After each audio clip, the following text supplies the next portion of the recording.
galera, bem seguinte, então, você já ouviu falar que retirar o jantar ou deixar de fazer o jantar emagrece mais? Ou até mesmo se você retirar a quantidade de carboidrato da noite, vai também emagrecer mais? Pois bem, hoje nesse vídeo você vai entender aí os mitos e as verdades sobre as dietas de emagrecimento e também com base em tudo na ciência.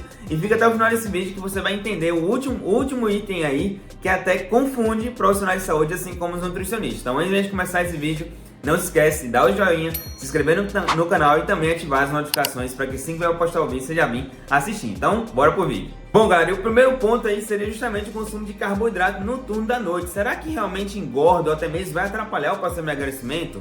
Bom, galera, o consumo de carboidrato à noite é um mito, tá? Isso não vai atrapalhar o teu processo de emagrecimento, muito pelo contrário, o que vai fazer com que a gente venha reduzir peso corporal e também gordura é justamente o déficit calórico. Não vai importar tanto o quanto que vai ter de carboidrato no turno da noite, no turno da manhã, na hora do teu almoço. Então isso não vai ter tanta relevância desde que você esteja em uma restrição calórica. Claro que consumir carboidrato previamente ao exercício, consumir carboidrato pós-treinamento, pode ser sim algumas estratégias que a gente pode ter ali um Nutrient Time, que é justamente o momento que a gente vai colocar esse carboidrato ou esse nutriente, seja proteína, seja gordura, de uma forma mais eficaz, respeitando o relógio biológico do nosso próprio metabolismo. Então realmente a gente tem ali evidências que respeitar um pouco o relógio biológico poderia favorecer ainda mais o processo de emagrecimento. Porém, colocar carboidrato à noite não tem relevância alguma em relação a ter mais ou menos benefícios quanto ao emagrecimento. Então, consumir carboidrato à noite é um mito, tá certo? Bom, o segundo ponto aí seria justamente comer de 3 em 3 horas. Será que aumentaria o metabolismo? Bom, galera, realmente isso é um mito, até porque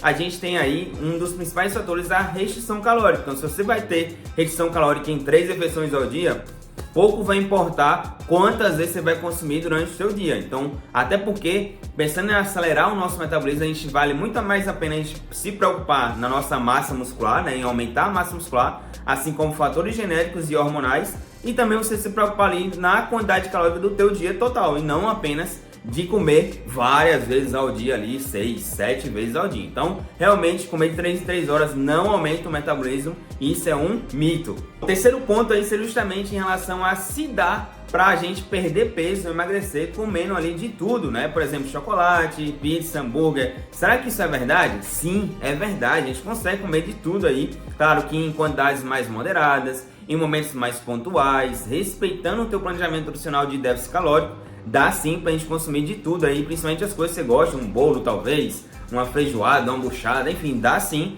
desde que você esteja também num contexto de déficit calórico, como eu falei inicialmente. Vale lembrar também que a qualidade do alimento em si tem total relevância no processo de emagrecimento. Não é só contar caloria, sim? Então, por exemplo, se você troca um chocolate por uma fruta, beleza, em um momento pontual até que pode ser, como eu falei no início, dá pra gente comer de tudo. Porém, de forma recorrente, trocando, por exemplo, uma fruta por um chocolate, isso talvez a longo prazo não vai ser uma melhor escolha. O quarto ponto aí seria o seguinte: dietas restritivas demais no início não são sustentadas até o final do processo. Isso é verdade, né? Quando a gente faz ali uma restrição muito severa no início do planejamento nutricional, você pode até ficar estimulado durante o processo, né, inicial. Porém, ao decorrer do momento que você vai tendo ali recaídas ou até mesmo desviadas em relação ao planejamento nutricional, possa ser que o seu peso até volte a ter um peso maior do que estava anteriormente. E isso aí a gente tem várias evidências relatando que isso pode acontecer demais em relação ao efeito rebote do teu planejamento nutricional, inicialmente sendo uma restrição calórica muito severa. Bom, o quinto ponto aí seria justamente o seguinte: suplementos queimadores de gordura são a solução? Bom, galera, isso é um mito, né? Não tem como a gente colocar o nosso poder de emagrecimento em relação a uma substância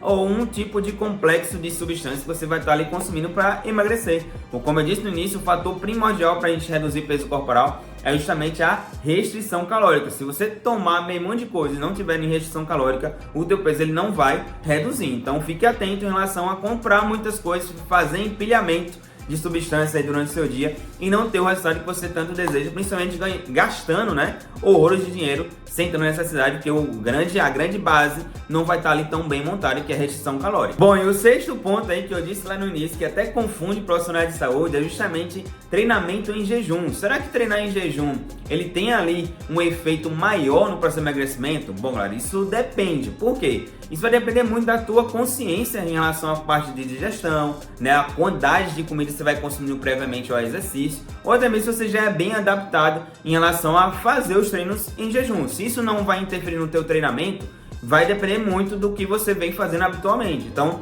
isso é muito individual. O treinamento em jejum é mais uma questão individual do que provavelmente uma regra quanto ao processo de emagrecimento. Devemos lembrar que se você treinar em jejum e chegar em casa, comer 2 pacotes de pão, né? Comer um bolo, comer uma feijoada de meio-dia e terminar com uma pizza à noite, aí realmente não vai ter como esse treinamento em jejum ser benéfico para pensando no processo de emagrecimento. O que vale ressaltar que a grande questão é o déficit calórico e não simplesmente você treinar em jejum, tá certo? Então, galera, esse conteúdo que eu tinha para hoje para vocês, não se esquece de dar o joinha, se inscrever no canal, ativar também as notificações para que assim que eu postar o vídeo você já vir assistir, e comenta aqui para mim nos comentários se você já fez ou faz algum tipo dessas coisas aí e hoje você já tá sabendo se é mito ou se é verdade, tá bom? Então é esse conteúdo, fique com Deus e até a próxima. Tchau, tchau.